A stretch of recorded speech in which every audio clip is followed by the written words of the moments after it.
расымен өзіміз ойланып жұмыс істеу керек.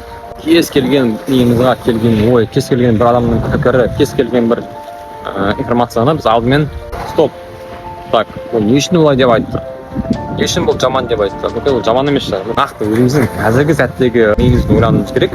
Сосын барып, жаңағы доказательный миға жібереміз, ал ол бізге дәлелдеп береді сол нәрсені. Жақсы жаман екен. Мысалы үшін бізге бала кезден бастап ертегілерде де бай адам жаман, кедей адам жақсы, мультфильмдерде сондай бай адам бір андай қытымыр, кедей адам бір керемет.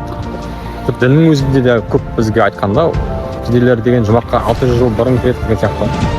Жалпы оның бәрі енді бізге миымызға опять же навязан нәрселер. Бай болу жаман емес, бай болу керемет. Тек бай адам ғана қажылыққа барады, бай адам ғана осы шетелде демалады, бай адам ғана өзінің отбасын еш нәрсеге қайшылыққа салмай өмір сүруге алып барады. Сондықтан бай болу жақсы деп миыңызға